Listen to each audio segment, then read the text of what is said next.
yet. All right. Oh yeah. Yeah, let me make sure we good on it's saying we good. But go ahead. I'll wait till it pop up. Wait till what? We good? Cut it to count. All right. Most High Christ. All right. Go ahead. Clap it up.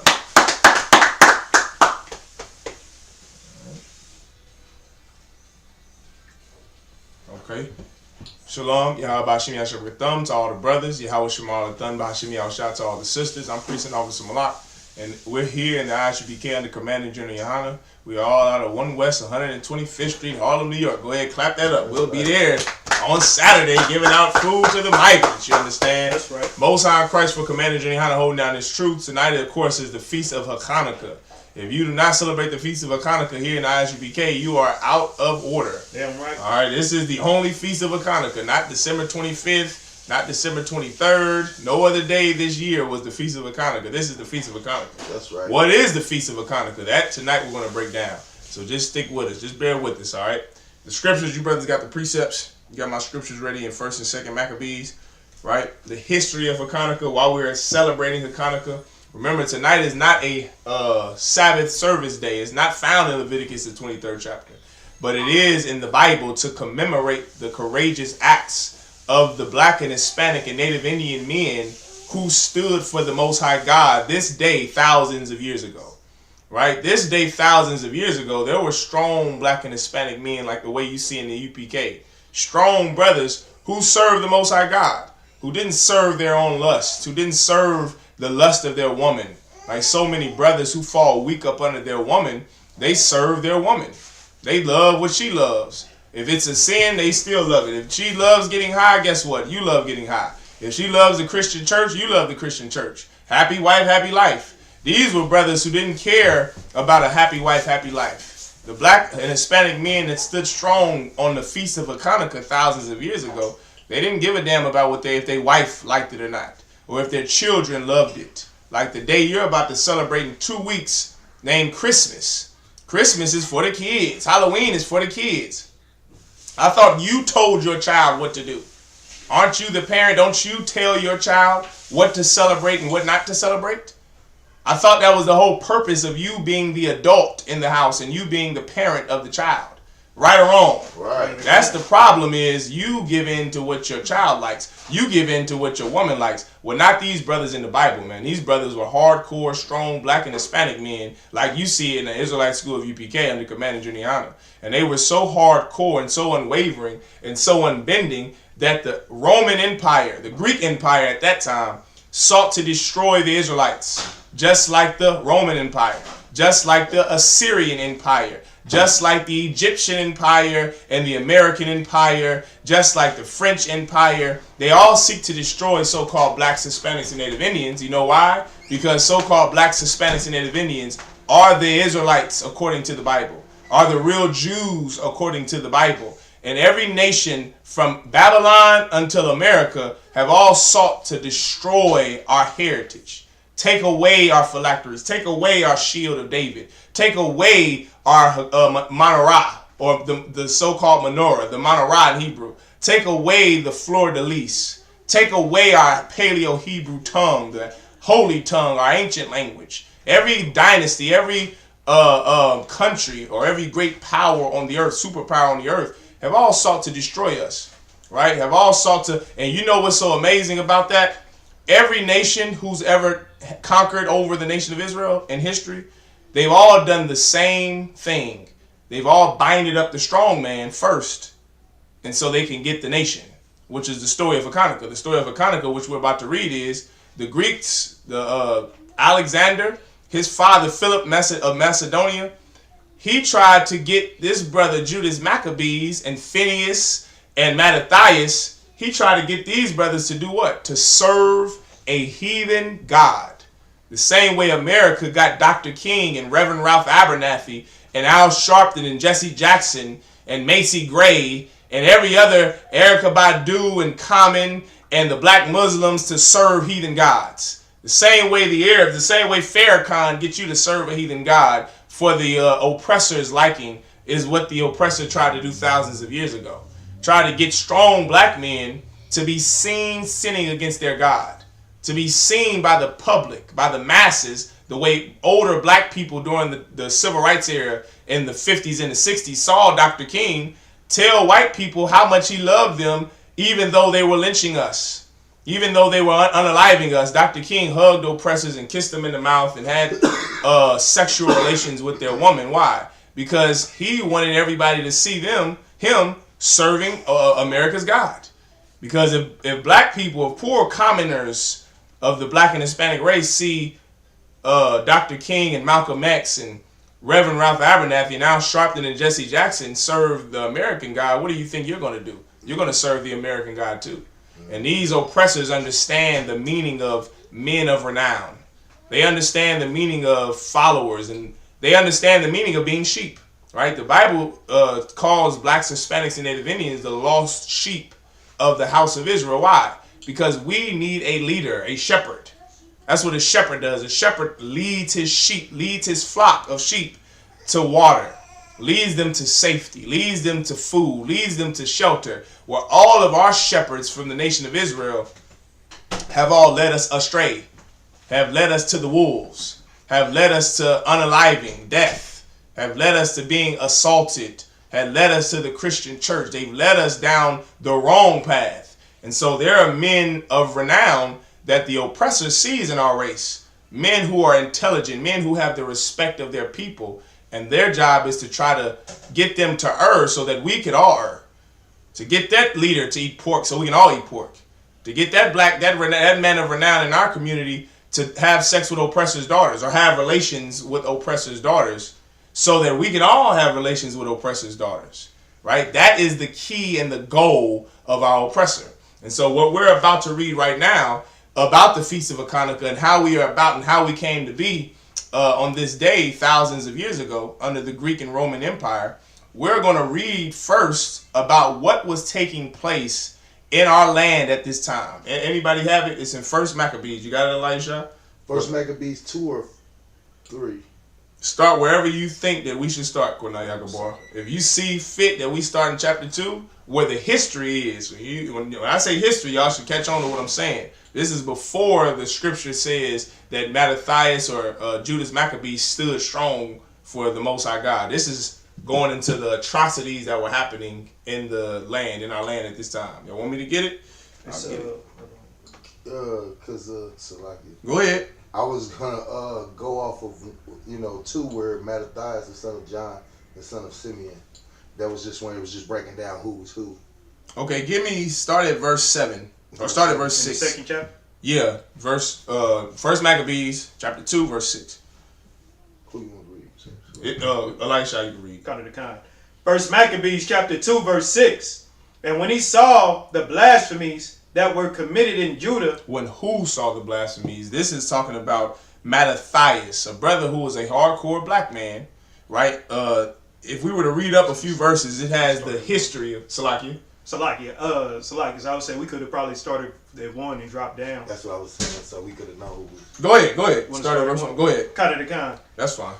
1 Maccabees chapter 2, verse 1. In those days arose Mattathias, the son of John, the son of Simeon, a priest of the sons of Jorid. Is that right? Jorid, from Jerusalem, and dwelt in Modin. So this is a brother who was an Israelite. Mattathias, a hardcore black man, a brother who was so unwavering and so unbending that what we're about to read about, you're going to see just how much of a man he really was. And that's another myth in America, is brothers you see on TV like Charleston White or like Cam Newton or Deion Sanders or Steve Harvey, because they have money, you think that makes them a man, a brother who will be hardcore, a brother you can listen to about things. When really, money doesn't make a brother a man. A man of, when I say a man, meaning his rod and his testicles make him a man. But when I say a man, I mean a brother who is unwavering, a man who has integrity, a brother who no matter what money he's offered, he won't take the money just so he can live a better life like Steve Harvey. Right? Steve Harvey said, well, I got a family to think about. If sell it. He said money is the name of the game. So if they ask Steve Harvey to sell out, he's going to do it. Right. If you offer him enough money. Well, that's not a man in my book, God. That's right. Why? Because, brother, a child would do the same thing. A child sees candy, he's going to take the candy regardless of the consequences. Well, brother, if you're a full-grown man, you actually have the ability to think with logic and to think about how something will affect your nation. So the people that we in the world see as people or men who are men and strong, like Lil Boosie, that's Brothers in the Street's favorite hero, is Boosie or NBA Youngboy for the younger generation. When those are just cats who are lost and destroyed in this world, That's right. who are oppressed just like us, right? Their money doesn't mean they're not oppressed, right? You think Steve Harvey is not oppressed? He's still oppressed because he's a black man. You think Boosie and NBA Youngboy isn't oppressed? They're very oppressed now. They're oppressed. You can look at the video of Boosie getting pulled over every day by the Atlanta PD. Right. He's a black man. Money does not mean that you're not going to face racism every day. Get that out of your mind. He's still a black man, right? But that does not make him a man of integrity because he has money. That doesn't mean that he's a brother who's going to die for his people like a manager Hachaanakah would and the men of in the UPK. That doesn't mean, money doesn't mean anything. It just means they have more than you. That's it. They're still oppressed like you. They still think like you, which is why they lose that money in a few years on the same thing you do while you're poor. Drugs and whores, right? Drugs and gambling and whores and alcohol addiction. So the same way that you lose your money is the same way they're going to lose theirs, right? That money does not mean that they're a person that you should listen to about how to change your life. That you're going to have to come into the UPK about. Why? Because we're men who devoted our lives to a thing. And it doesn't matter if somebody offered us $1 billion. It doesn't matter if we're facing death. We're going to stand by this thing until the day we die. Charleston White won't. LeBron James won't. Their life, they didn't devote their life to saving their people. They devoted their life to sports and entertainment. Everybody understand? This brother Mattathias was a brother who devoted his life to his people. Not to being an entertainer. Not to being a sellout like Dr. King. Right? Keep going. Now drop down to verse 6. Verse 6. And when he saw the blasphemies that were committed in Judah and Jerusalem, verse 7, he said, Woe is me. Slow that down. Start from verse 6 again from the top. Slow it down. And when he saw the blasphemies that were committed in Judah and Jerusalem, verse 7, he said, When he saw the blasphemies that were committed in Judah and Jerusalem, in our homeland, Doc, right? In our homeland where where blacks, Hispanics, and Native Indians lived at this time, the real Jews, the real 12 tribes of the nation of Israel, he saw what? He saw blasphemies. He saw the blasphemies that were committed in Judah. He saw the what? Blasphemies. He saw the blasphemies. He saw what we see in America. And this is why it's so, this captivity is probably, like Commander Junior Hunter says, it's probably the worst captivity. Because in this captivity, you don't even understand that how we grow up, how we live, is not normal. Right? We, in our minds, think it's normal for our fathers to be on crack. We think in our minds it's normal for our mothers to have an OnlyFans account. We think it's normal for our 62-year-old grandmothers to dress scandalously and still be chasing men and want men to chase her. We think that's normal for you to not know who your father is or know who your mother is. You think it's normal to grow up seeing black-on-black violence and normal to see the oppressor unalive you in the streets and then face no repercussions. That is not normal, right? It's not normal. You think it's normal for you to be proud to be an American, proud to be in captivity, proud to speak English, proud to speak Spanish, proud to speak French and Dutch.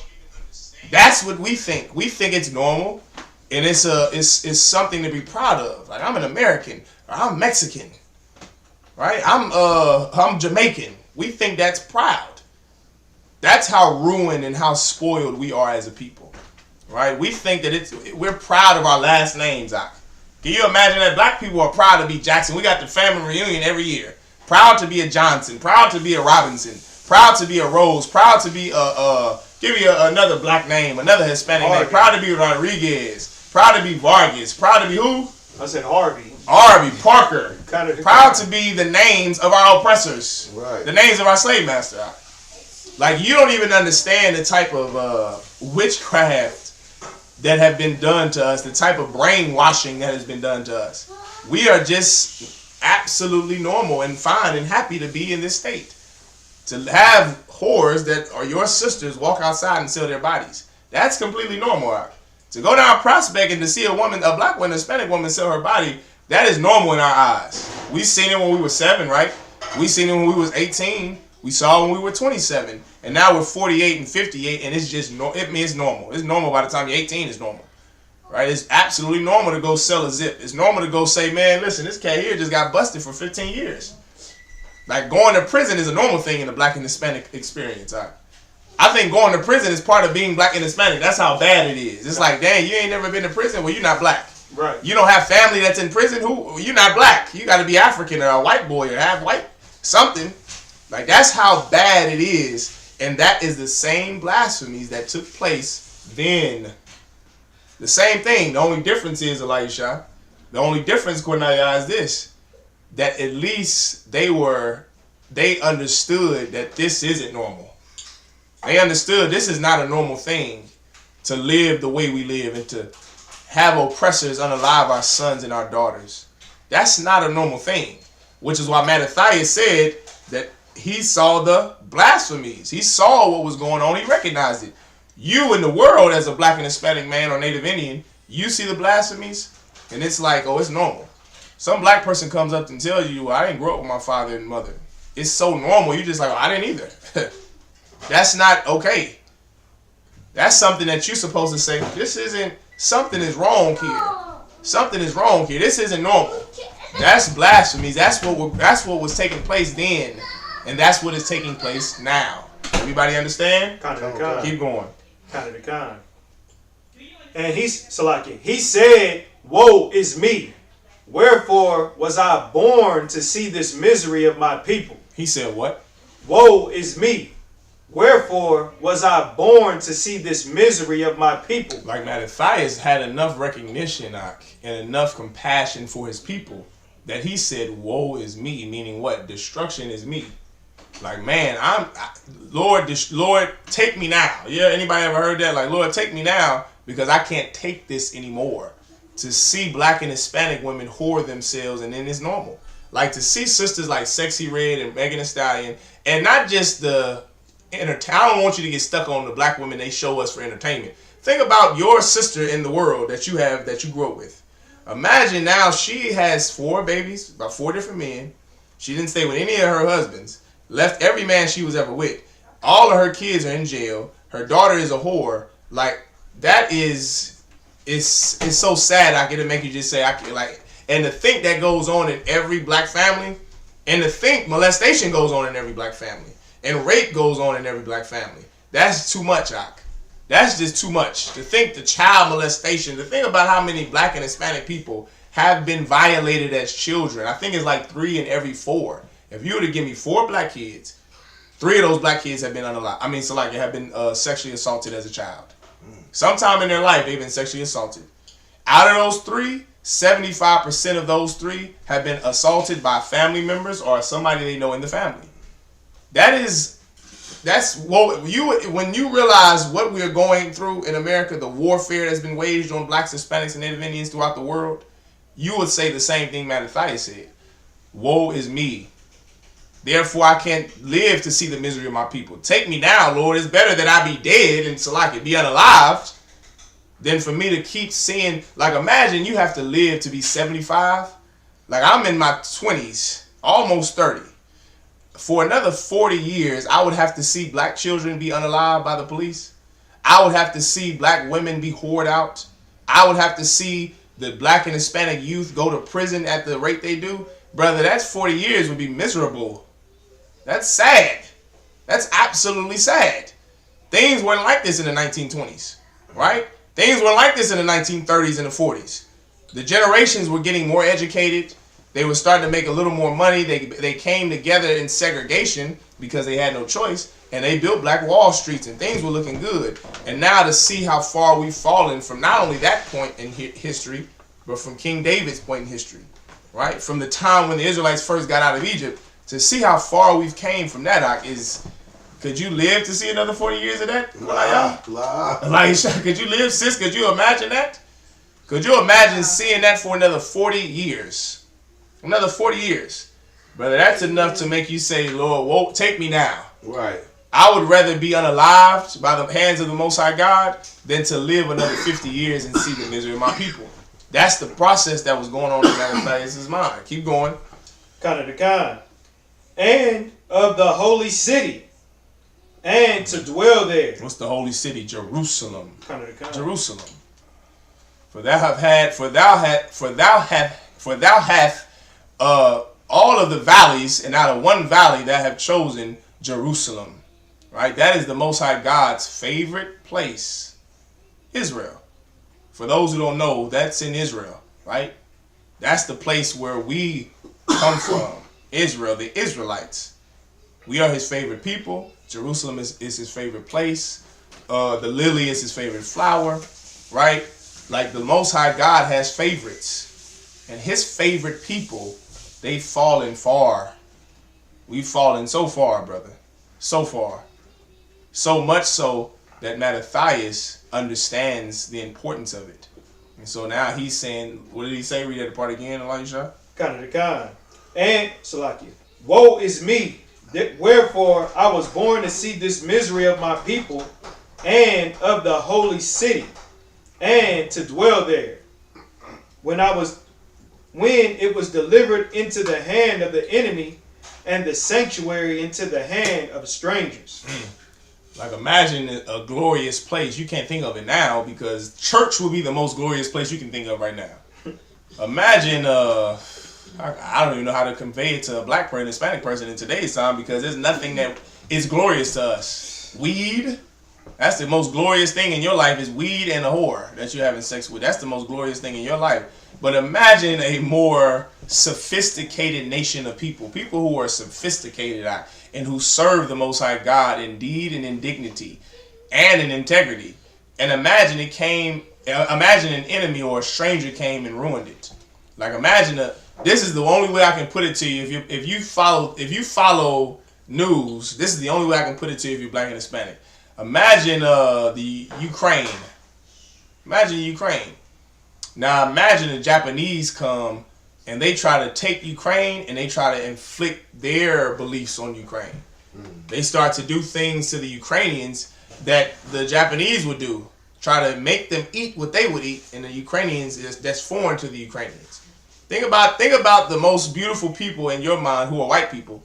Imagine if the Arabs, this is the way black people will understand it because we love white people so much. Imagine if Osama bin Laden was successful in conquering the world. Like think about that. Think about if Adolf Hitler was successful in conquering the world. Think about where America would be right now. Think about what you would be eating right now. You know what Germans eat is not what Americans eat. Does everybody understand that? What Italians eat is not what black and Hispanic people eat. What the Arabs eat, it's not what we eat. Like imagine if the leaders the dictators who America unalived and assassinated, imagine if they actually didn't get assassinated but they lived. Imagine them taking Prospect. Imagine the Nazi Germans taking over Prospect. Imagine them taking over Kansas City and Harlem and Watts and Oakland and Florida. Imagine that for a second. And think about what would be different. Now imagine that on a larger scale for our people. Because that's exactly what happened. The Nazis came in, a foreign race of people who hated us, came and they took over our, what did it say? So like our sanctuaries. Our enemies came and took over our sanctuaries. It was given into their hands. They came and took it out. And they destroyed it. And they ruined us and they spoiled us the way every nation has. Keep going. Well, have Cornell read it. Go ahead, Cornell. Keep going. Pick up where he's at. This is 1 Maccabees 2 and 8. Right. Come. 1 Maccabees chapter 2, verse 8. Her temple is become as a man without glory. It's become like what? A man without glory. Her temple has become as a man without glory. Like imagine a man, no matter what race he is, and he's prestigious. He has a prestige. Like imagine the Duke of what is that, Windsor? The Duke of Cambridge, or whatever it is, all that garbage over there in the United Kingdom. Imagine Queen Elizabeth's son, Duke, what is his name? What's the Duke's name over there in the United Kingdom? That's like The Queen's son, who's now the king. Imagine if he became a crackhead. Mm-hmm. Think about that for a second. Think about the king of England being a crackhead on Florence and Normandy smoking crack somewhere. Man.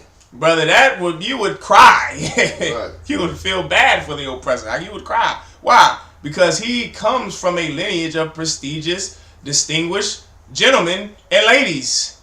Kings and queens and dukes and queens. And now he's a crackhead. Guess what? That's how our nation became. That's how our sanctuaries became. That's how our holy places became. Like a man who lost his glory. Think about that for a second, man. That's a far fall. That's a far fall to go from being a duke and a king to now being a crackhead. To now being the son and daughter of crackheads. Sons and daughters of God knows who, because you don't even know who your parents are. You're raised in a foster home somewhere being touched and violated.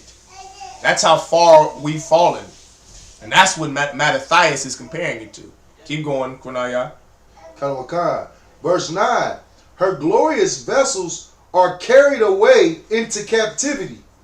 Keep going. Her infants are slain in the street. Like our vessels are carried away and our infants are slain in the streets. Just like now. Right? Just like now. Our infants being slain in the streets. What are our vessels? Our vessels like the menorah. Now the menorah is how many candlesticks? 9. Because the Jewish man have bastardized our culture after he stole it. So he makes his menorah 9 candlesticks instead of 7, when 7 is biblical. 9 is nowhere in the Bible. Right. Everyone understand? Like the fleur-de-lis. Now you think the fleur-de-lis. Anybody know what the word fleur-de-lis even means? Come on, officers, y'all should know this. Oh, Salakia, sir. What flower is the fleur-de-lis? What does it even mean? What language is it? Start there. What language is fleur-de-lis? Salakia, French? Yes. Why is that a French word? Salakia. Because the French stole our culture. Okay, God. That's why everybody thinks saints is associated with the fleur-de-lis. Fleur-de-lis means the lily flower. The lily. That's literally the translation of it in French is the lily flower. Why is it associated in French? Why is the hell is it even in French? Why is it not in what's the language they speak over there in Israel? Why is it not in Yiddish? Why is fleur-de-lis not something in Yiddish? Because every white nation took a portion of our vessels. The French, the Dutch, the Spanish, the English, the Polish. They took a portion of our vessels, and now you think it belongs to them. You go to Italy in that damn catacombs, they got so much black and Hispanic literature and history, you would think it's Roman history, and it's not. You would think those images were oppressors. They're black men. You would think Santa Claus was a white man. St. Nicholas was a black bishop in Turkey. Right. How in the hell did he become white? Just like everything that becomes white. Just like the fleur-de-lis is now French, when it is the symbol for saints. A saint, by definition, is literally an Israelite. That's right. An Israelite can only be a saint. So why in the hell, so how in the hell did the fleur-de-lis become French? Why is it even in French? Because, read that part again, Cornelia. Hachaanakah. Her glorious vessels. Her glorious vessels are carried away into captivity. Our glorious vessels over there in Italy somewhere, under that goddamn cathedral, Colosseum and cathedral over there. Like when that damn Pope comes out to just wave his hand, don't even speak, you can't even record. That's how secure and locked down that the damn Italians have all of our history in that place. All of those paintings and murals and pictures and literature, that all belongs to us. Our vessels, that all belongs to so-called blacks, Hispanics, and Native Indians. See, you're not just the son of a crackhead. That's right. Your lineage is Christ and King David and Moses and Isaiah and Ezekiel and Mattathias. That is your lineage, brother. That is your lineage, sister. And now you're finally learning it for the first time in your life, that the fleur-de-lis is the lily, which is the Most High God's favorite flower. Out of all the flowers on the earth, he chose the lily. That's why it's called the fleur-de-lis. It literally means the lily flower.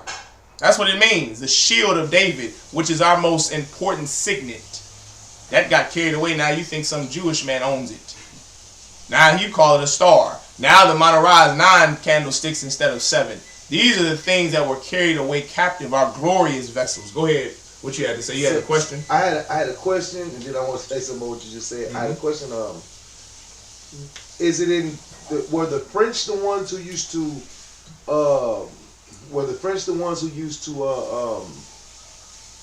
burn us with the symbol That you would have to research. as the slaves?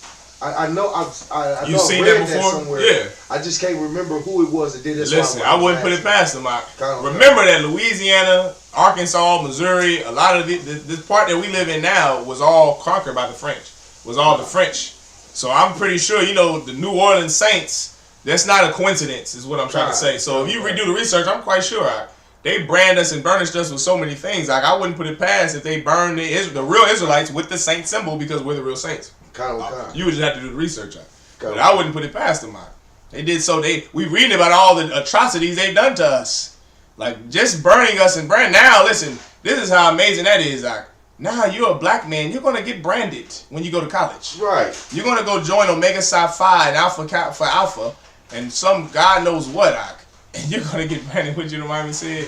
He said, branding irons are for cattle and niggas in college. Right. That's what branding irons are for. They're for niggas in college and cows. Because that's who gets branded now. Before, when you were a slave, you didn't want to get branded. Now you do it willingly. Right. You see how far we've fallen out? You see how our temple is like a man that lost his glory? Now you willingly get branded as a black man? Come on now. And we think that is normal. We don't even have the recognition Mattathias had to say, damn, this is not normal. We just see a brother with a brand in a Greek organization, not even a black organization. You can even come up with some African mumbo jumbo letters. You have Delta, Alpha, Kappa, Alpha. That's Greek. The people who stole in our vessels, who we're reading about now, brother, that is who you're going to join a fraternity of now. Then they had to force you to serve their God. Now you just put on their branding iron now.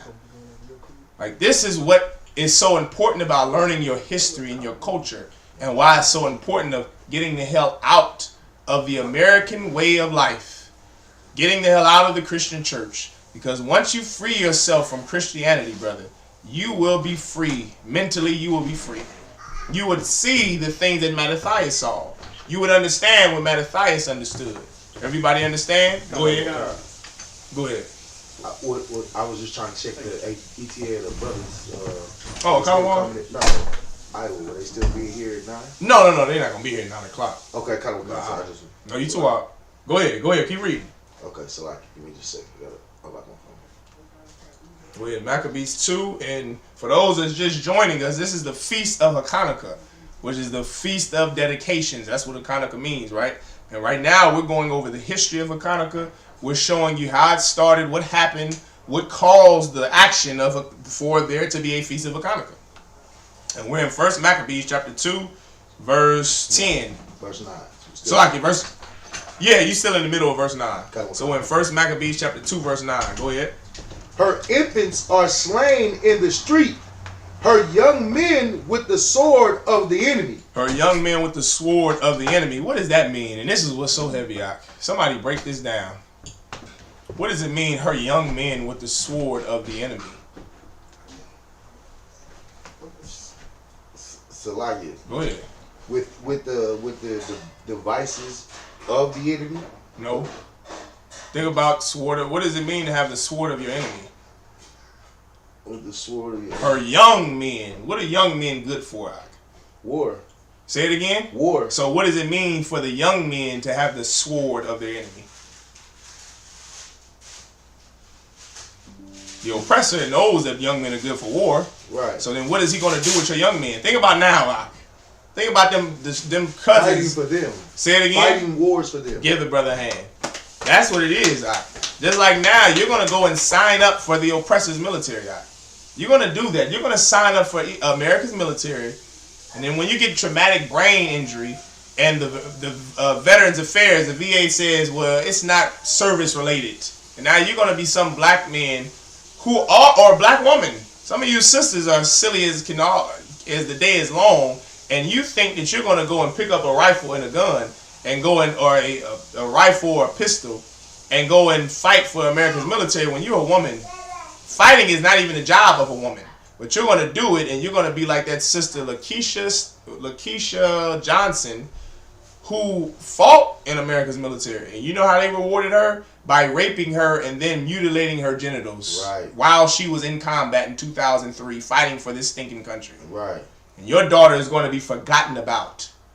Your son will be forgotten about when he has traumatic brain injury, and now he's under some bridge somewhere talking to himself, and nobody knows what the hell is wrong with him. You know what's wrong with him? He was blown the hell up in Iraq and Afghanistan. Right. Blown the hell up in Vietnam. Blown the hell up in Grenada. Blown the hell up for GWAT. Blown the hell up for Operation Inherent Resolve. Can't remember his children's name. Don't know how old they are. Don't know what day it is. Have to take medication for the rest of your life simply for doing a job that you thought was honorable, that you thought was righteous because of traitors like Dr. King, who told you that you're American, who told you that my country tis of thee, who told you that all men are created equal. Your pastor lied to you. And so just like now, just like then, how our young men fought for the Greeks and the Romans, because of course, Precept, you know that there were black men in the Italian band, in the Roman band. Why? Precept. Say his name. Salakia. Not Mattathias. Not Mattathias. I know. I'm on this Cornelius. story. Get it, brother hand. Cornelius was an Israelite in the Roman army. God. You think that was the first time that a black man served in the oppressor's army? A devout man. A devout brother. He was an Israelite. A Jew. And he fought for the oppressor, just like how now we fight for the oppressor and we're black and Hispanic.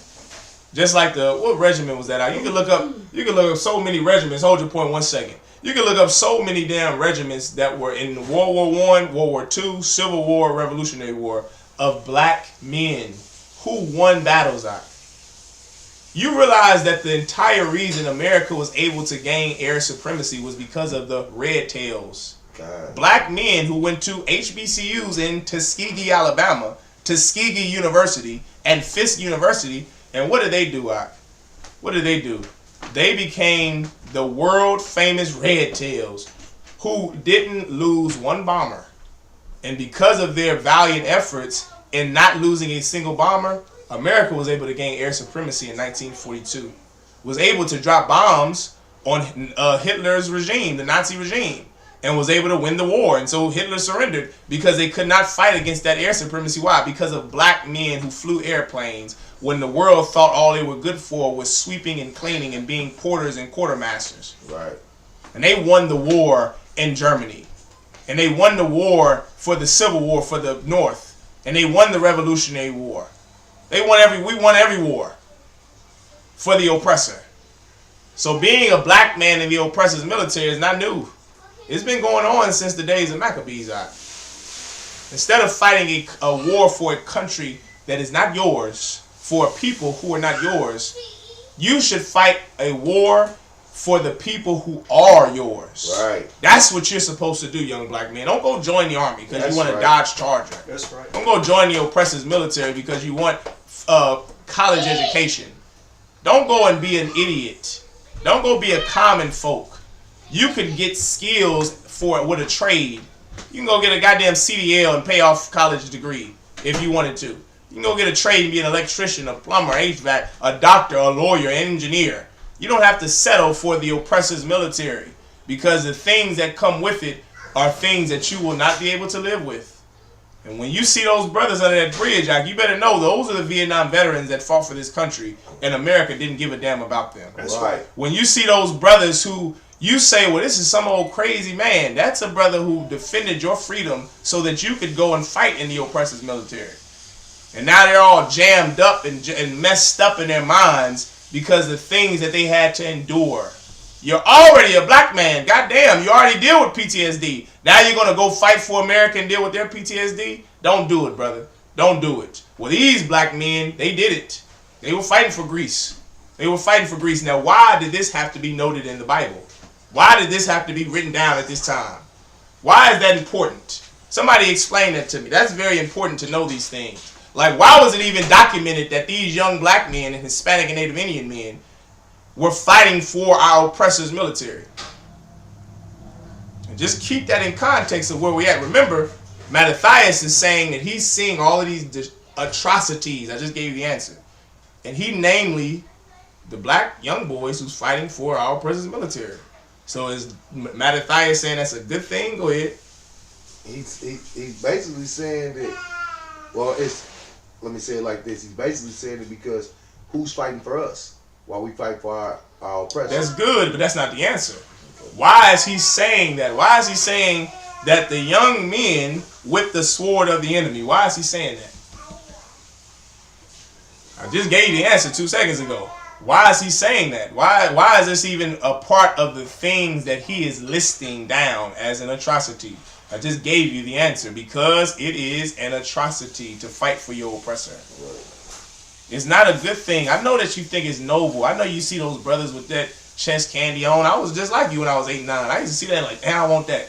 I want to be a Marine. I want to be in the United States Marine Corps because that's the way you get hard and be a man. Until you go in there, and everybody's a damn sodomite and drug addict.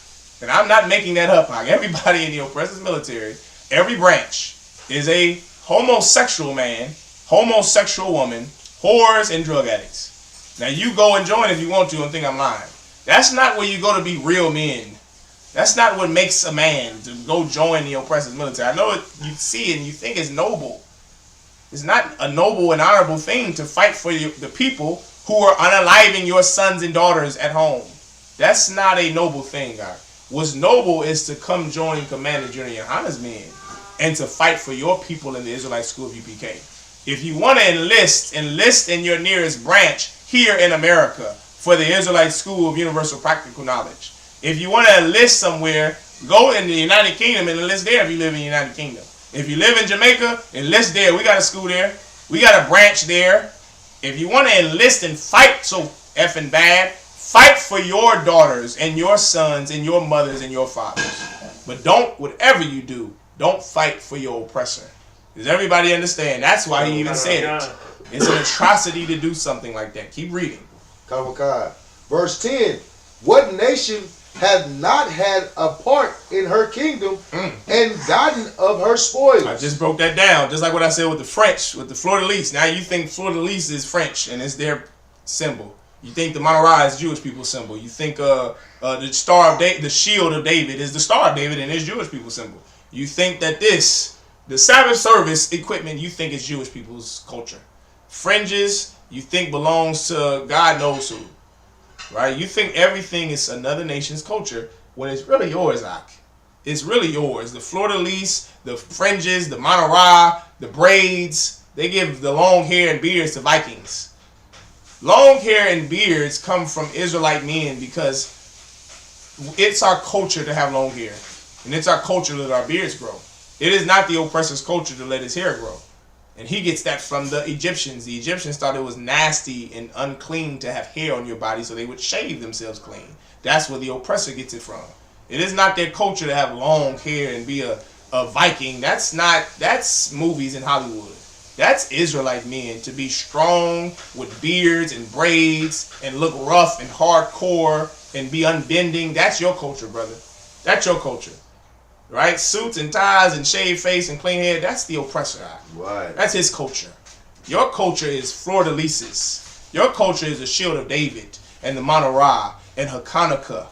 You think Hachaanakah is a Jewish holiday with 9 candlesticks.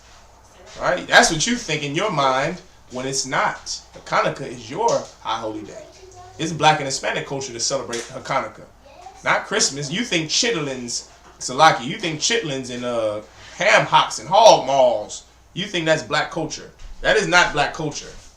That's not black culture. That's slave culture. Right. That's the oppressor's culture. The oppressor eats pork and eats. Think about what the heathen eats. Heathens eat anything they can find. It's not black culture to eat anything you can find. You could be starving and you see a rat pass you, you're not going to eat it. Right. A Chinese man will live gloriously and see a rat pass him, he's going to eat it. The rat is going to look at him in the face and he's going to bite its head off like he's a tiger. The frog is still bouncing around and he's going to eat it out. God. Like, that's not your culture. And everything that the oppressor and that social media and that the media tells you is your culture is not. It's not your culture to be violent, gangbangers, and thugs, and to be mobs of people who just steal and loot. That is white culture. Your culture is to be people who are sophisticated, who build great places, who build America, who built Egypt, who built pyramids that people that the oppressors still can't believe that people built. That is your culture, to be engineers and to be thinkers and to rule. That's your culture, man. To be like King David, to be a warrior. That's your culture, man. That's your culture, black man. That's your culture, black woman. That's your culture, Hispanic man. That's it, right? Not to be people who don't think before they act. Not to be a people who just go and do whatever they want to do. That's not your culture. That's not your culture. Keep going. Hachaanakah. Verse 11. All her ornaments are taken away. Of a free woman, she has become a bond slave. Okay, now you can drop that. Now give me this is what we want. In the meanwhile, the king's officers, give me 15. No, give me 15. Maccabees, First Maccabees chapter 2 verse 15. In the meanwhile, the king's officers, such as compelled the people to revolt, came unto the city Modin and to make them Modin, that's Modin. Came into the city Modin to make them sacrifice. Verse 16. And when many of Israel came unto them, Mattathias also and his sons came together. Verse 17. Then answered the king's officers and said to Mattathias on this wise, Thou art a ruler and an honorable and great man in this city, and strengthening with sons and brethren. Verse 18. So what's going on here? Just briefly, let's break this down briefly for time's sake. What's going on here? They trying to get him to sacrifice. Go backwards. Okay. Before you get there, who's the he? The king is trying to get... The king of what? The king of what? Who? The king of... what's this place? Modin. Trying to get... They're trying to persuade him at this point. Persuade who? Persuade Mattathias. Okay. To sacrifice, I guess, unto the king. To do... Okay, now, put that in a way that black people can understand it. What's going on here? What's taking place here? They're trying to get him to sin against his God. Okay, I'll take that. You go ahead and give him a hand. I'll take that. They trying to get Mattathias to backdoor his people to be Dr. King. So you black people can understand it, Doc. You gonna have to talk. You gonna have to teach it like you would a child. What they're doing right now, what we're reading about, Doc, they're trying to get Mattathias to be a traitor and a sellout to his people, just like they did with Malcolm X. Just like they did with the Black Panther Party. You brothers don't ever think it's strange that all those men in the Black Panther parties had white women on their arms? Right. That never ever crossed your mind to think, well, dang, they were so revolutionary to black people, and they gave us the 5- and 6-point programs, but then they took a white woman home, and tied fire to white tail. They weren't taking your mother home in the Black Panther Party. Huey P. Newton didn't want black women. Stokely Carmichael didn't want black and Hispanic women. They wanted white women, which is why they had them on their arm, brother. That's why they said it was never. That's a myth. Black power. That's a myth. That's not the Black Panther Party didn't come up with black power. What was the Black Panthers motto? Anybody? You can look it up if you want. If you got Alexa, you can just ask Alexa. Anybody know what the Black Panther Party's motto was? It was not black power. It was all power to all people.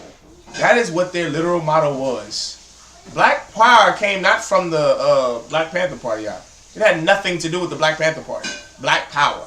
That came before the Black Panther Party.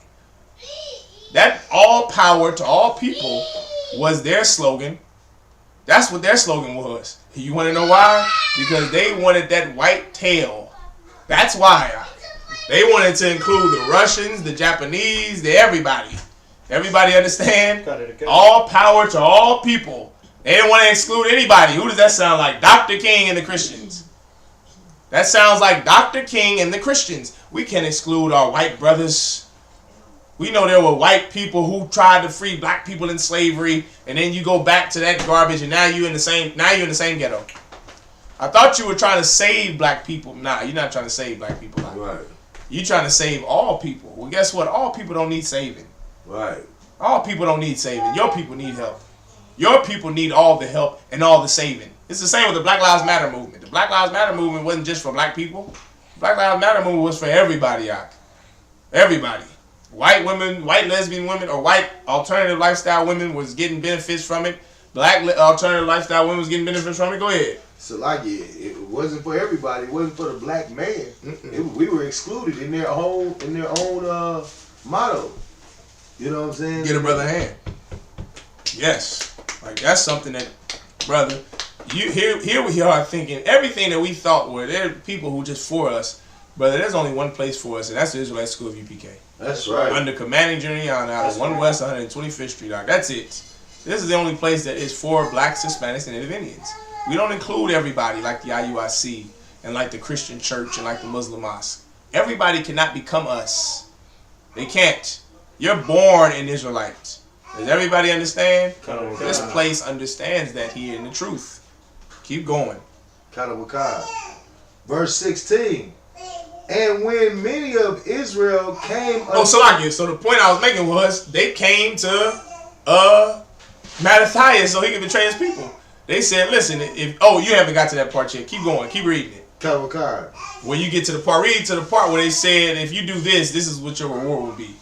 Okay, Hachaanakah. You'll be friends with the king. So like I was actually on 17, so I'm gonna start there. Go ahead. First Maccabees chapter 2 verse 17. Then answered the king's officers and said to Mattathias on this wise, Thou art a ruler and an honorable and great man in this city, and strengthened with sons and brethren. Verse 18. Now therefore come thou first and fulfill the king's commandment, like as all the heathen have done. Yea, as all the heathen, slow it down. Like as all the heathen have done. The Moabites did it, Elisha. The Ammonites did it. Everybody was doing it. God. The king said, man, listen, let LGBTQ reign. Okay, no sweat, king. Eat pork. Instead of Sabbath day being a Saturday, make it Sunday. Right. Nobody had a problem with any of it. And this is the problem with black and Hispanic people. You see, this is your problem, black man. You have something called integrity. Right. You have something called, I just won't do everything like everybody else does. And that's what pisses off the other nations. They just want you to go along to get along. But then you always got that one rebel rouser who just can't do it, like Colin Kaepernick. Every other nigga is in there kneeling. Is standing for the flag and don't even know the words to the national anthem, but he knows he has to salute that flag. Right. Here comes this rebel rouser who's making $50 million a year. Well, why would you kneel if you're making $50 million a year? This is why. This is why. See, we're not the heathens, Zach. And that's why heathens and the oppressor can't understand us. He can never understand Colin Kaepernick. He can never understand why you wouldn't do a thing if you're getting paid for it. You're getting paid $50 million, Colin Kaepernick. What difference does it make if black people in the ghetto are getting unalived by the cops? You aren't getting unalived by the cops. But they don't understand something called empathy and compassion. See, what affects one of us affects all of us. The oppressor and the heathens don't even understand that. They just go along to get along. Those Chinese out, you think that they're going to kneel? You think that, give me a famous Chinese rich person. Who was a famous rich Chinese person? Jackie Chan? Brother, when they passed that Asian hate crime bill, you never seen Jackie Chan. Because he's got millions of dollars. What in the hell does he care if some poor Chinese people get unalived? You see, the other nations aren't like us. They're not like us. They want to know why Muhammad Ali didn't fight. What do you mean you're not fighting? You ain't going to go to war anyway. He said, I can't do it because I have something called integrity. And that's something that is innate in black and Hispanic people, and they beat it out of us.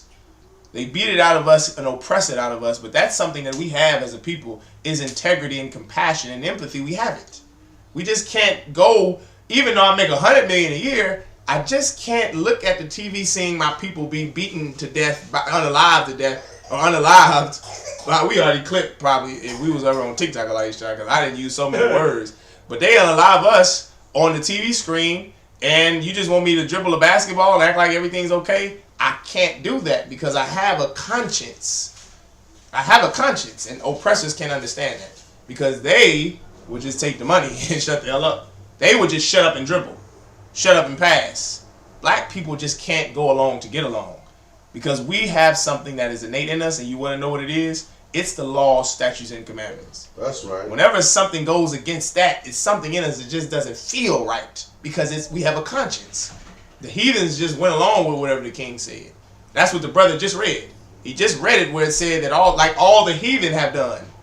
It didn't say some of the heathen, Kunayagabar. Bar. It said all the heathen. They all just did whatever the hell the king told them to. God. They just said, listen, if the king made a decree that every Wednesday everybody is going to be a sexual deviant, guess what? On Wednesday, everybody's going to be a sexual deviant in China, in Japan, in Taiwan, in those Arab countries. They're all going to do whatever their king tells them to because they're cowards. And they don't want to lose their life. See, but we have something, black men and Hispanic and Native Indian men, that they don't have. And that's courage, that's integrity, and that's a conscience. Everybody understand? Keep going. Verse 18. Now therefore come thou. No, you already read that. I already read that. Hachaanakah, sir. So shalt thou in thy house. That's what I want you to read. Hachaanakah. Because I didn't get past that. That's why I kind of got thrown out because we were supposed to get to the men and Judah. And we never did that. Go ahead. Read. No, read so shalt thou in thy house. Okay. So shalt thou in thy house be in the number of the king's friends. And thou and thy children shall be honored with silver and gold and many rewards. You see that, Mattathias? If you just do whatever the king tells you to do, like all the other heathens have, the Chinese do it, Kim Jong-un did it, Vladimir Putin and Vladimir Zelensky do it. They didn't give us no fuss. They didn't give us no fight. They didn't give us no kickback on this. They just went along with whatever we told them to. Because guess what? You're going to get $1 million anyway. You're going to get gold and silver. And you're going to be friends with the king. You're going to know him personally the way Ray Charles knew Richard Nixon. You know him on a personal level. You're going to know him like Dr. King knew LBJ and JFK. You're going to know him on a personal level. Don't worry about what happens to the rest of your people. You just get yours. Now, 99% of your black leaders would have took that deal like. They would have said, oh, really? T.D. Jakes would have said, oh, really? I don't have to worry about anything other than just getting silver and gold and filling my fat face? Yes, I'm going to eat pork. What is the king's commandments? To eat pork? Okay, come on, bring on the pork. To be a sexual deviant? Come on. What do you want me to say? I know that it's in our rules to not divorce a woman. Well, you want me to divorce a woman? You want us to start? Okay, we'll start accepting divorce. You want us to unalive our children? See, before we had a culture where we didn't unalive our children. But what did they came to the Christian pastors in the black community and said, well, we need y'all to start unaliving black children. You got to push this agenda. Okay. Just give us the silver and gold and we'll be friends with we're gonna be friends with the president? Yes. We get to put hands on Donald Trump and pray for him? Yes. Abortion, but yes, it is lawful to. There are certain circumstances, black women, where you have to unalive your kids. Oh, God. You see how that works, Hach? Like your leaders would have taken that deal. They would have said, yes, give me the gold, give me the silver, and we will teach our people to unalive their children even though it's not our culture. We'll teach our people to eat pork and shrimp and crab and lobster even though it's not our culture. Divorce is not our culture. We're going to start teaching divorce. We're going to teach woman thou art loose. It's not our culture to let black and Hispanic women leave the household, but we'll let them leave the household so that 3 out of every 4 black men and Hispanic men can get locked the hell up. So that 3 out of every 4 black and Hispanic men can get put on child support. So that 3 out of every 4 black men can end up unalived by the police. Right. Bring on black women ruling the household so that their daughters can end up like Sexy Red and Megan Thee Stallion. So that they could end up 2 out of every 5 black women with HIV/AIDS. Let black women rule the house, man. Just give me the silver and the gold. You see, your leaders like T.D. Jakes and Dr. King, they would have accepted that deal. But this was a hardcore black man that was One West. That was ISUPK One West, who was unwavering. And he couldn't accept that deal. That's right. He couldn't accept it no matter how much gold and silver the king offered. And this is the reason why. Read what you got, Ak. Hachaanakah. Then Mattathias answered and spake with a loud voice, though all the nations that are under the king's dominion obey him. You see, I understand that Kim Jong-un and Vladimir Zelensky and the oppressors and the heathens, I see that they all do what you tell them to do. I completely understand it. I get it. Ain't no sweat. But this is what I'm going to do. Read. And fall away everyone from the religion of their fathers. You see, the Chinese man in America doesn't believe what Genghis Khan believed. He came over here and became an American citizen. Those Arabs out there come over here and become American, they are American now. They believe in America.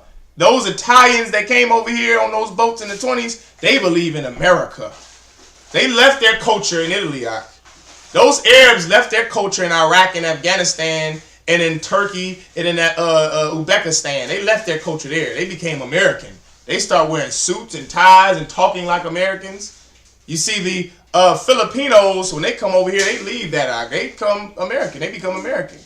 Those Polish, the Jewish, they come over here and be American citizens. They leave their culture behind. Keep going. And give consent to his commandments. Keep going. Verse 20. Yet will I and my sons. Although every other nation comes over here and be American citizens, even though everybody else follows your king, even though everybody else took the deal, took the bribe, even though every other person and race you've spoken to, they sold their people out. This is what I am going to do. Read. Yet will I and my sons and my brethren walk in the covenant of our fathers. That's called courage, black man. That's called integrity. That's called a conscience. That's something your leaders do not have. That's something T.D. Jakes he doesn't even know what the hell that is. He doesn't understand the type of courage it takes to not teach something, even if it means people don't like you for it. You see, pastors need the what is it called? The approval rating of the parishioners. They need it. Why? Because they need the money. You see, Commander Johnny Hunter doesn't need your money. He doesn't need your money. He doesn't need your membership or your fellowship. Commander Johnny Hunter is a man of God. He's a man of God. He's going to do the right thing no matter how much money he gets or doesn't get. No matter if it means looking in the face of death or looking in the face of glory, he's going to stick by the covenant of his forefathers. Right. Because he has something that T.D. Jakes doesn't have. He has something in the UPK that we have that your pastor does not have. That your black leaders and your Muslim imams and your conscious community nuts like Dr. Umar Johnson, they don't understand this thing here. They don't understand it. We have it. We have the thing in the ISUPK that Mattathias had. We're the only fools for Christ. We're the only fools for Christ, Doc. What do? How hard is it to do what you want to do? You're a Christian. You left every man that you had sex with, even though you have children with them. Right. There was no obligation for you to stay with the men in your life that you had sexual relations with. You left every woman you had sex with, even though you had kids with her. You committed every crime that you wanted. You smoked what you wanted. You had sex with who you wanted. You get to do whatever you want to do in the Christian church. How hard is that? Right. We both serve God, but you can do whatever you want to do. Meanwhile, we serve God in the UPK, but I have to have sex with who the Most High God said I'm supposed to have sex with. I can't have sex with whores the way Christian men can have sex with whores. I can't put a blunt to my lips no matter how relieving it will be. I can't do it. I can't smoke. I can't be an alcoholic. I have to have compassion. You know, in a marriage, you have to have consideration in a marriage.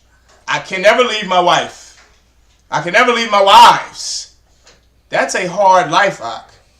We're the only fools for Christ in the Israelite School UPK. That's right. That's right. You're a fool. You're some fool in the world serving God, and you do what you want to do. But meanwhile, we are held to a strict lifestyle. Brother, we have the thing that Mattathias had, Ak. That's right. We have the thing that great men like King David and Christ had. We have that in the UPK, Ak. And you don't have it in the world. You don't have it in the Christian church. You don't have it in the conscious communities. You don't have it in the Muslim mosque. We have it in here, brother. Yeah, right. We have the thing that you read about in the Bible on Sundays. That courage that it takes to stand against great nations in the face of death or in the face of glory. Keep going, God. God, verse 21. God forbid that we should forsake the law and the ordinances. God forbid. See, and this is the thing that blows my mind, right? You can serve the Most High God in the church, and there is no change about you whatsoever. Before you get saved, you ate pork, chitlins, hog maws, you celebrated Christmas and Thanksgiving. After you get saved and baptized in the church, you eat pork, shrimp, crab, hog maws, chitlins. Before you got saved, you was divorcing your husbands. After you get saved, you're divorcing your husbands. Right. There is no change about a Christian. Right. There is no change about a Muslim. You don't believe me? Go to Philadelphia. Go to Detroit. Before those brothers in the streets go convert to Hajj and Fatma, they sell drugs to other black people. After black men become Muslims, they go to prison for selling drugs to black people. There is no change about you whatsoever. In here, we understand what it means to adhere to the Most High God's laws, statutes, and ordinances. We understand that there is no benefit right now to do the thing. There's no benefit right now to not eat pork. There's no benefit right now to not divorce our wives, to not leave our wives. There's no benefit right now to eat shrimp and crab, but we do it anyway. You know why? Because we actually love the Most High God. We actually do love the Most High God. We actually love our brothers and our sisters. We actually do love our brothers and our sisters and our children and our posterity. We do love them. You don't, because you show it with your actions. If you would have taken the bribe, that would have proved that you don't love your people. Meanwhile, here we are in the Israelite School of UPK, and we are poor, and we still serve the Most High God. That's right. That's right. We don't get rewards for this thing here, brother. We don't get paid. You know how many times somebody asks me, do you get paid? No. And we're still going to do it. You know why? Because we love our people. We love our God. Keep going, God. Verse 22. We will not hearken to the king's words. Kalawan is going to be at the door in a few minutes. To go. A few seconds. Salakia. Keep going. We will not hearken to the king's words to go from our religion, either on the right hand or the left. Verse 23. Now when he had Get your head out the door, Elijah. Now when he had left speaking these words, there came one of the Jews in sight. Salakia, stop there. Now I'm gonna have Elisha finish it off, and let's go to you hold. I mean, you get it. Tell them what you holding, Elisha. It's 1 Maccabees chapter 4, verse 52. 52. Yeah, verse 52. Skip me there, right? Because what's going to end up happening if the brother would have continued to read for time's sake, we can't. He's not going to read it. I'm gonna have him go to the feast of Hachaanakah now. But what would have taken place is he would have read about how Mattathias ended up had to slaughter a man. Wasn't it Mattathias? Yeah, he slew a man on the altar because this cat here, this black man, he was about to sacrifice pork on our altar. He was going to do that. And Mattathias, full of zeal, he went and slaughtered him because he could not have that. Right. He didn't care about the punishment. He could not have somebody disrespecting the Most High God. Everyone understand? Because he knows what that means if that man would have slaughtered that pig on our altar. So with his zeal and with his love for the Most High God, he slaughtered that man out. He slaughtered him out so that he could keep his nation in check. So that his nation of people could be full of love for the Most High God. I pray you understand that's how you keep the love for the Most High God. You see the punishments of your people, you're going to learn to serve the Most High. Enough of us get AIDS out, you're going to say, okay, enough of this alternative lifestyle. Enough of us have single mother and father parent homes, single father and mother homes, and co-parenting homes. You're going to start to say, well, we need to serve the Most High God. Right. Something's got to give. Enough of this, and you're going to enough punishment from the Most High, and you're going to learn to serve the Most High God. All right, give me what you got. God. 1 Maccabees chapter 4, verse 52. Mm-hmm. Now on the 5 and 20th day of the 9th month, which is called the month of Caslu, in the 148th year, they rose up betimes in the morning. Verse 53. And offered sacrifice according to the law upon the new altar of burnt offerings which they had made. Skip me down to verse 55. Verse 55. Then all the people fell upon their faces, worshiping and praising the Most High of heaven, who had given them good success. Verse 56. And so they kept the dedication of the altar 8 days, and offered burnt offerings with gladness, and sacrificed the sacrifice of deliverance and praise. Verse 57. They decked also the forefront of the temple with crowns of gold. Right, this is dedication. This is the feast of dedication. Give the Most High God a hand, brother. Like, this is what it took. It took for strong black and Hispanic men. Now think about this. Before he read this, think about the atrocities that we read about. And think about how it took a strong brothers, to stand up in the face of death. Just so their people could keep their lifestyle. Just so we could keep the lifestyle of living for the Most High God. See, what Mattathias knew is that if he would have taken that deal and been friends with the king and taken the silver, his nation would have been destroyed out. It would have been wiped out.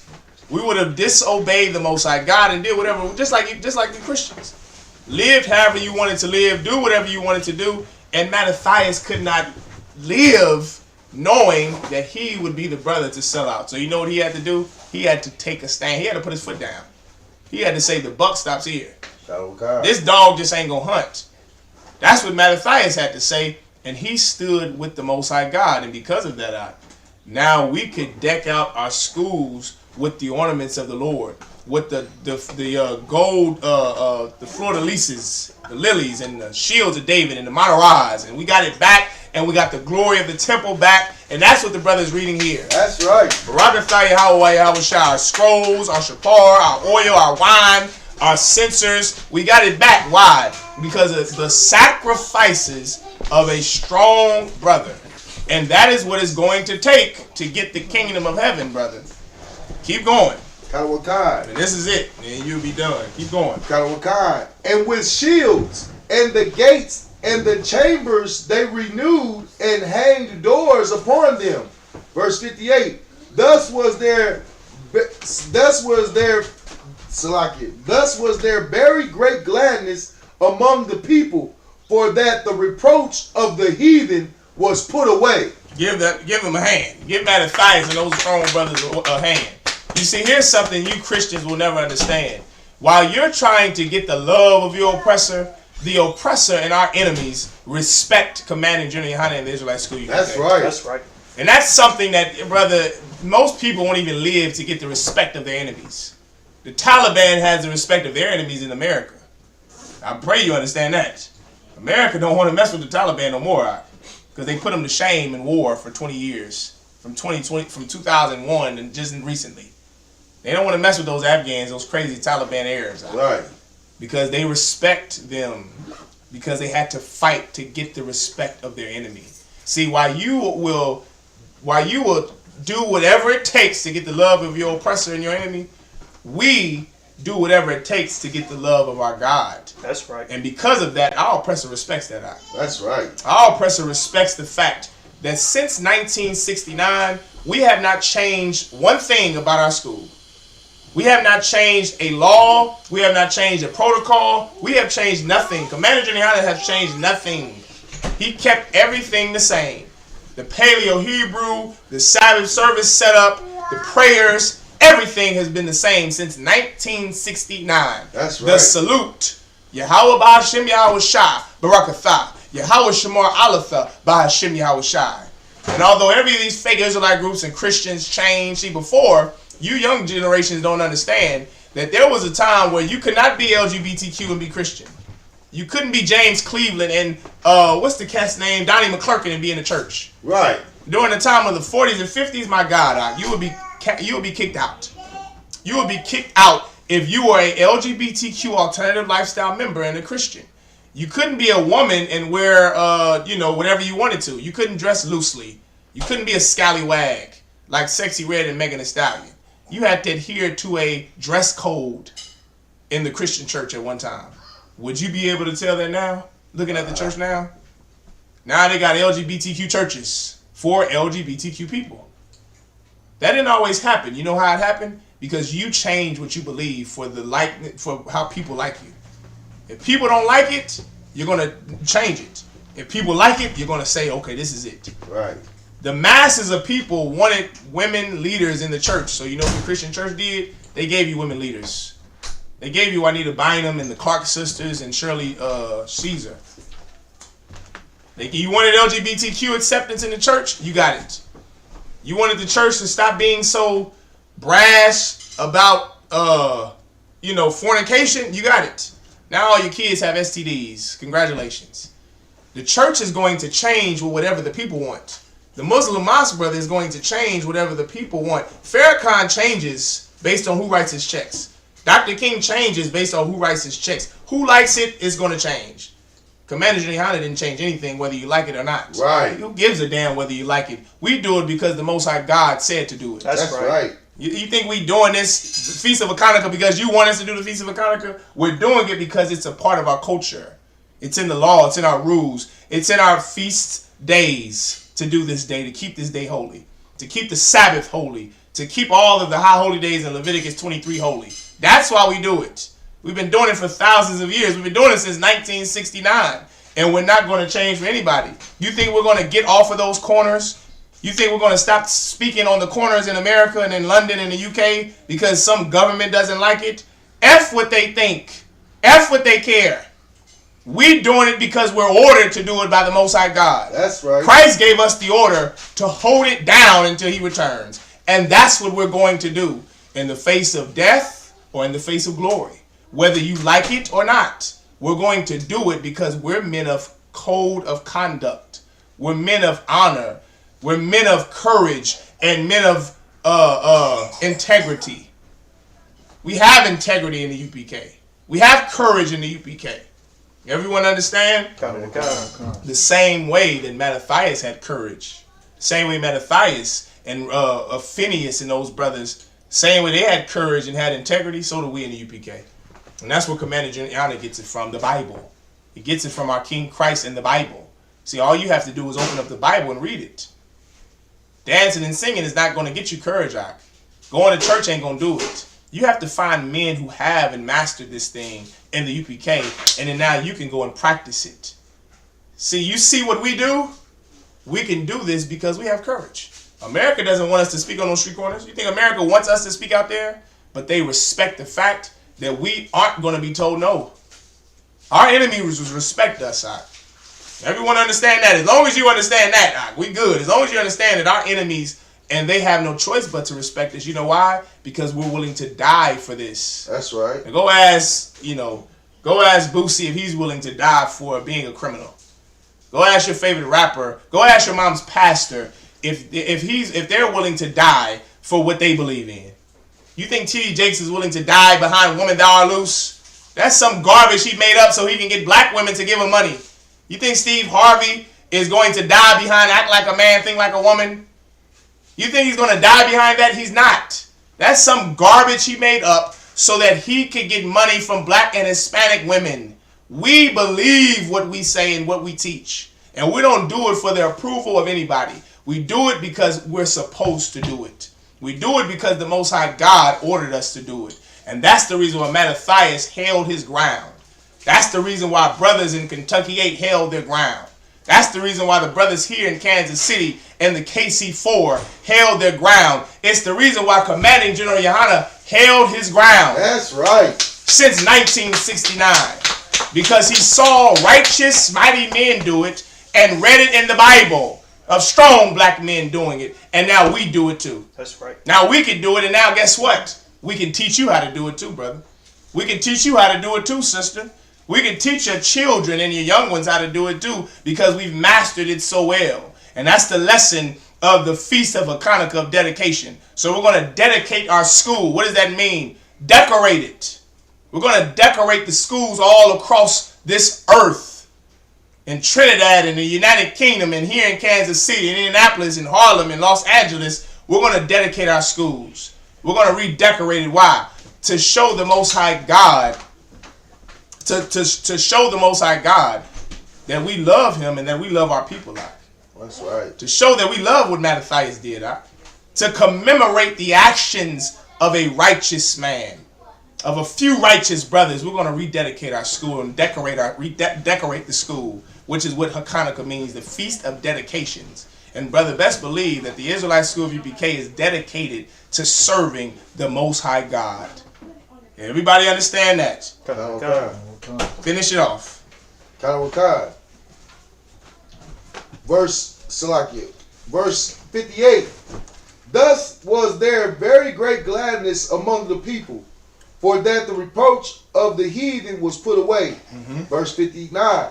Moreover, Judas and his brethren with the whole congregation of Israel ordained that the days of the dedication of the altar should be kept in their season from year to year by the space of 8 days. That's why this is the space of 8 days. These candles you see, you're going to light your menorahs for 8 days. So you count tonight until 8 days from now, sundown, and that's when you can stop lighting these candles. But every candle, don't just think that it's the menorah. Don't think that it's just the 7 candlesticks. If you have a candle, 1 candlestick holder, 2 candlestick holder, you're going to light those candles. Why? To show the Most High God that this is dedicated to him.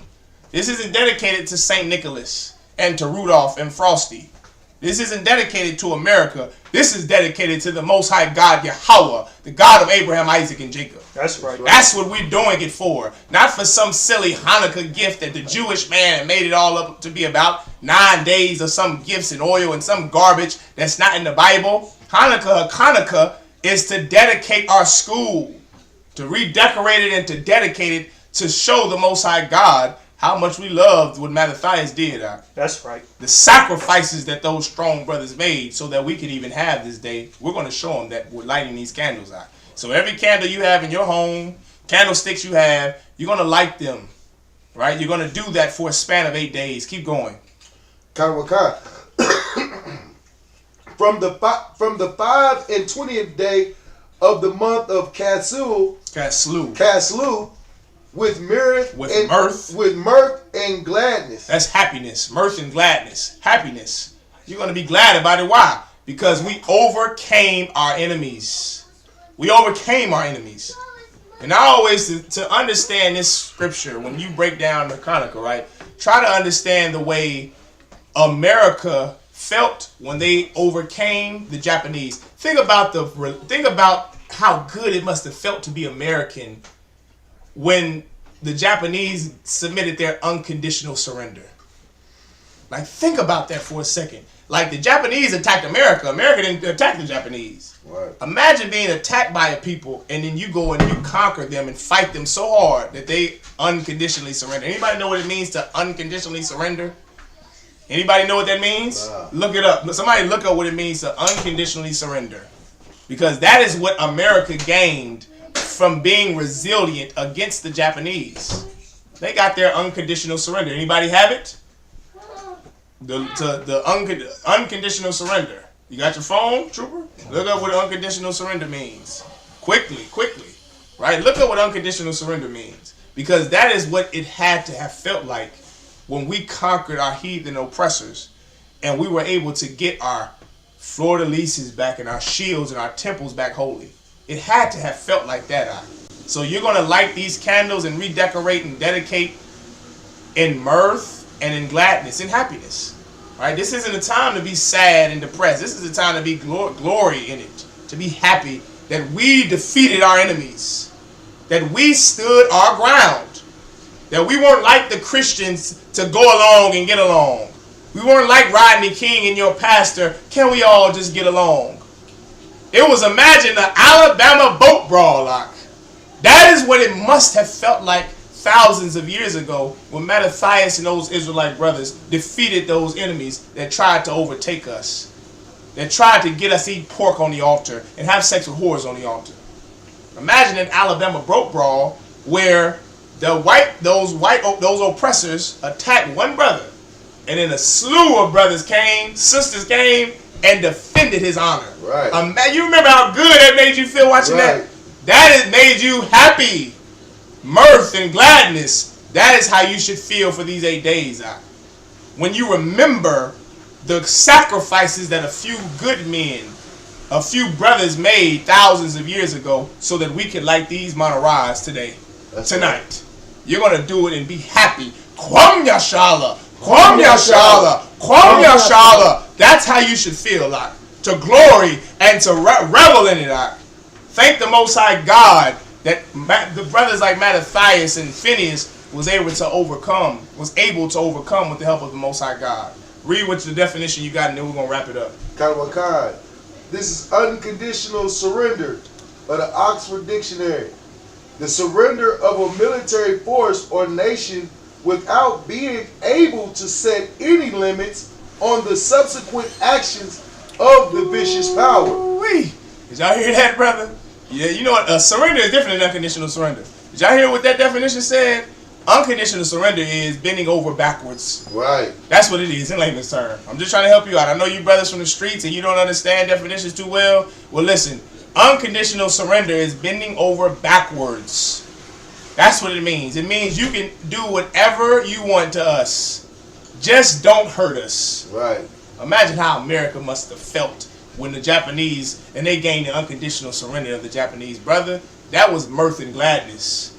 But when we overcame our enemies during Hachaanakah, that was mirth and gladness, brother. Right. That was Kwam Yashala, Most High in Christ, Barakatha Yahweh, Wa Yahweh Shai. And now we can commemorate it. We can remember it tonight, all because of the actions of those few solid and courageous brothers. Everyone understand? Clap it up.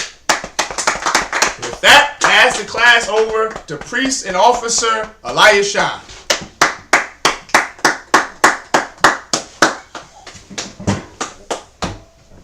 Just go read the security announcements.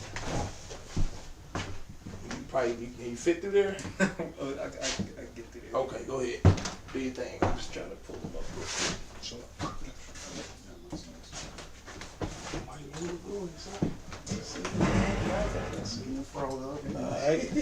ISUPK security announcements. We are the ISUPK. Start out at 1 West 125th Street, Harlem, New York. Rule for new brother and sister. When a new brother or sister comes into the school, they are off limits for 6 months. They are to be saluted only. They are here to shed themselves of the world. If they need transportation, the teacher will arrange it. After 6 months, if a brother or sister has an interest in a particular person, he or she must get permission from the head to speak to a brother or sister. There is another 6 months in which the brother and sister will court each other. After this 6 month period, the brother and sister will get permission from the head to marry. Tithes, which is a commandment. Numbers chapter 18 verse 21. Malachi chapter 3 verses 8 through 10. Means tenth in the Hebrew, like Asherah. 10% of every penny of any increase the Lord gives you. Give to the clergy department or teacher. Priest fund. Free will offering for priests, not mandatory. Whatsoever amount you would like. Upcoming holy convocations. December.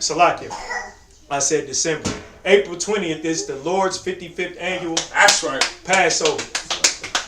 That's right. So April 20th is the Lord's 55th annual Passover. Get your Passover fees in ASAP if you haven't done so already. You understand? So we can have a glorious time out there in Durham, North Carolina, right?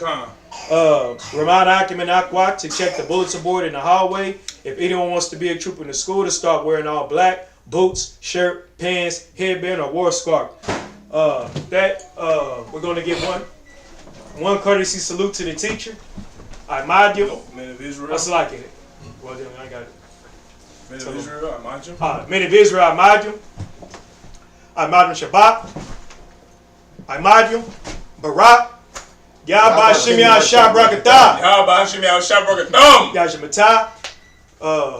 Sister. Sar, face the sisters. Sisters Imadium.